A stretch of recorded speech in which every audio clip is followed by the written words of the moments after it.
will be given his icebreaker speech. What is a Florida? Sam?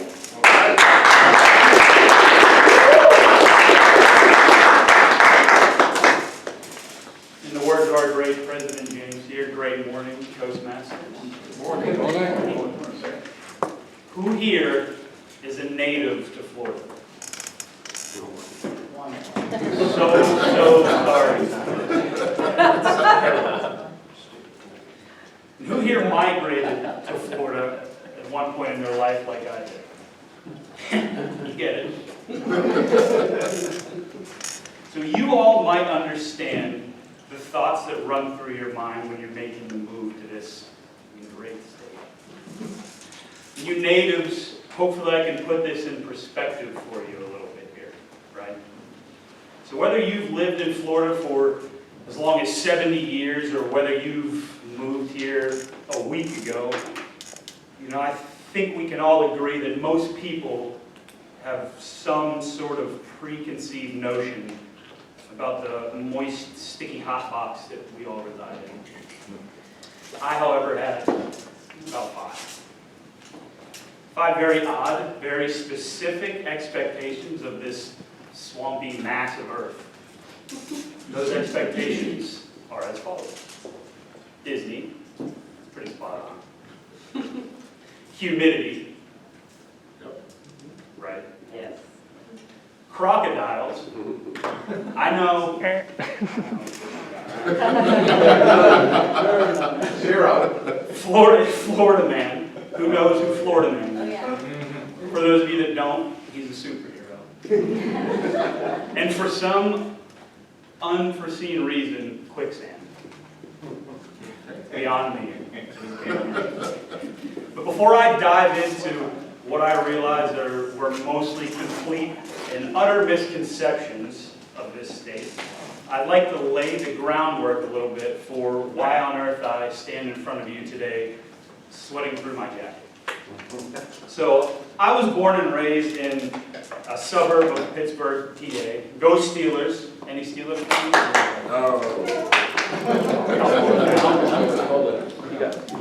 Well, for those of you that like the Steelers, thank you. And for those of you that don't, I'm so sorry. So I played baseball most all of my life and went through just about all of the stereotypical drama that a pre- and post-pubescent teen may go through. Had my fair share of heartbreaks, if that's what you want to call them, at age 12 to 15. I don't know what heartbreak is at that point. Had my fair share of punishments for getting caught drinking alcohol cheap enough to leave a person blind and 99.9% germ-free.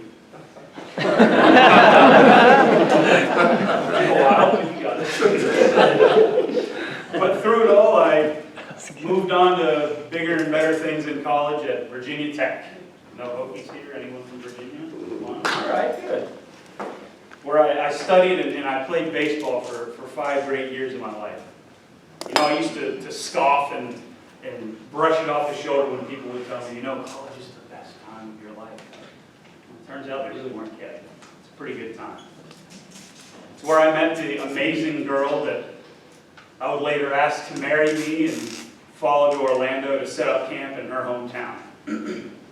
But within my first 2 days of moving to Orlando, I managed to move an entire household of furniture, which is always more than you expect, into a 1-bedroom apartment. Uncover a behemoth, I don't even think that word describes the size of a roach infestation. In the kitchen. Welcome. Yes.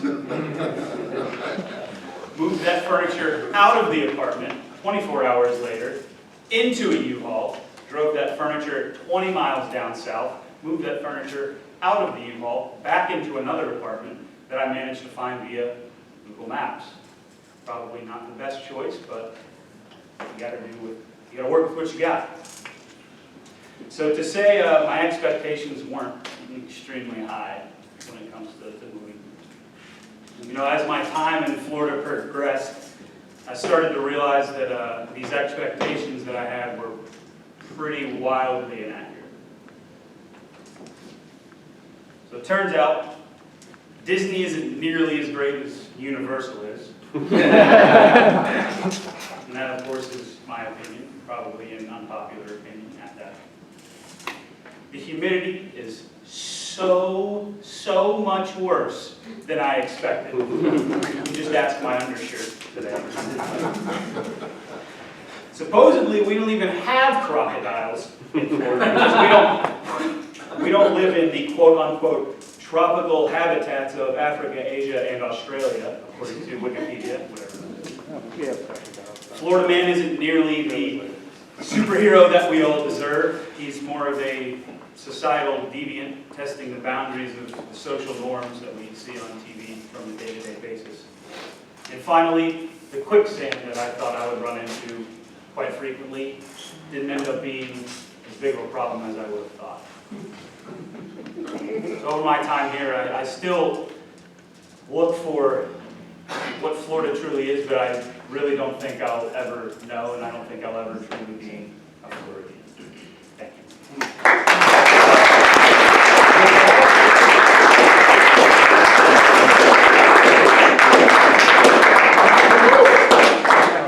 Distinguished Toastmaster Carson Schaefer knows how hard it can be to write a speech, especially since he wrote his sitting at that table.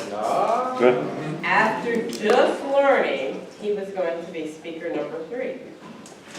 Please welcome DTM Carson Schaefer with his speech, Another Blank Page. Again.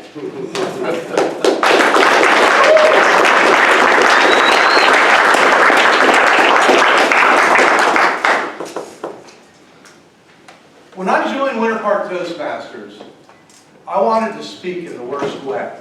And you have it. There you have it. Fellow Toastmasters, guests, Tim, my evaluator. Everybody has had the experience of getting an email on Monday or Tuesday morning saying, "Hey, just confirming your role as speaker on Friday."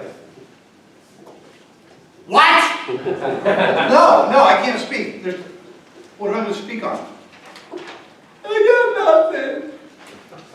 Everybody's done that. So you sit there and you wrap through your mind trying to find something that you can talk about. Then you latch onto a subject and you sit down and you start typing.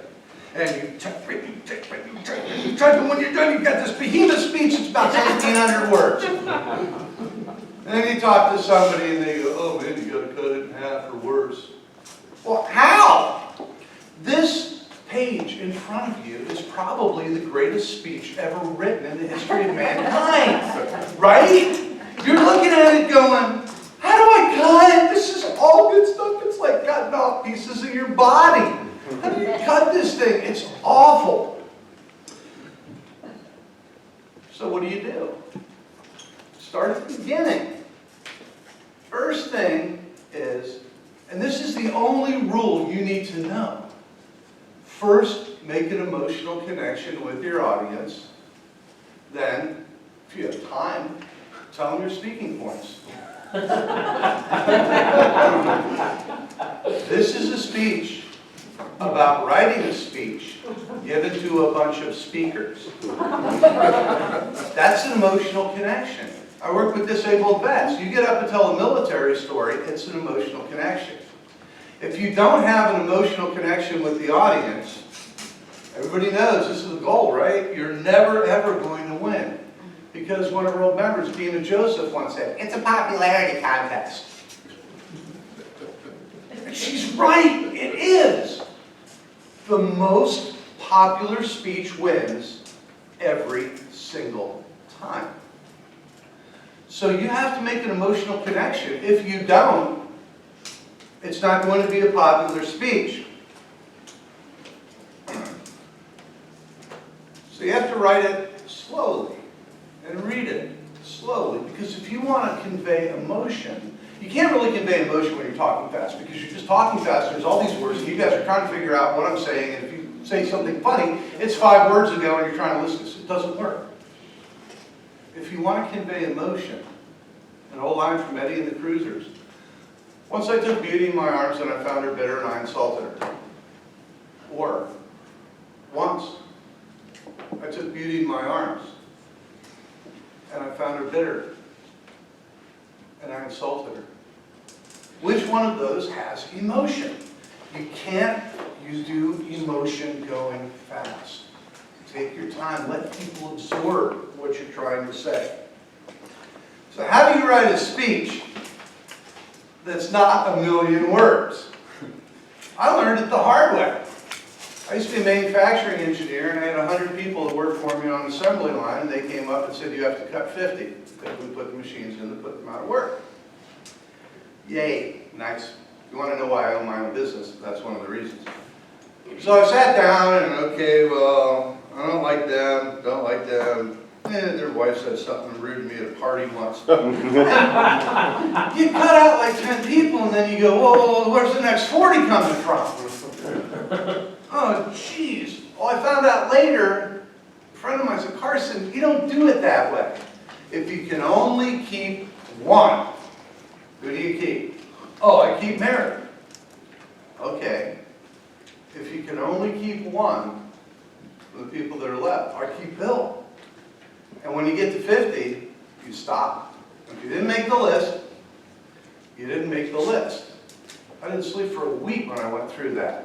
But I've learned to apply it to writing a speech. Write one sentence. And that's your speech. I'm going to give a speech about how to give a speech, and I'm going to talk about these 3 things, period. Okay, well that's going to fit in 7 minutes. Okay, I'll restate it and write it backwards. Okay, that's, now you have your introduction and your conclusion. And there are only 2 sentences. It should probably fit in 7 minutes. I have the ability to use and so and make one sentence take 7 minutes. And so I'm going to not do that. Then your main points. One sentence. But write in an additive process. Because nothing's worse. We all know 1,700 words. Well, there we go. You got 2/3 of it out. Tone. Be going, okay, I can add one more sentence. If you ever do a contest speech, you know all about this mode. You're not writing a textbook. Everyone in here is intelligent. We can write a textbook. Oh man, I can write the driest stuff you ever saw. It's not what you're aiming for up here. I don't write, even when I write my speeches, I don't write, I'm going to go out. I write, I'm going to go out. Because standing up here, I would say, I'm going to go out. G-O-N-N-A. And you practice it. And every time you've got something written that's different than what you would write, change it to the way you would say it. And after a while, you don't really need to look down because you don't have to learn anything. You wrote it just like you say it. We all stand up. I do solemnly swear that the speech I'm about to give is chronologically accurate and in order in every way. It doesn't have to be. You're not standing up and swearing it. I had one of my kids go, Dad, Callie did that, not me. I go, well, it makes more sense if she does in this speech. It doesn't have to be chronologically accurate. You can switch the kids around every once in a while. Don't step on your laughter. It's the second time. It's the first time they've heard it. You've heard it often. Funny beats good. Funny beats good. I'm sorry, it does. I gave a speech about my son's learning disability. It was wonderful. Carmela gave a speech, had a whole club singing American Pie. Guess who won? When you write it, put a line. It says green light. I'm currently in my yellow light phase right now. Don't read fast if the light comes on. Read your conclusion when the light comes on. And I have a red light. That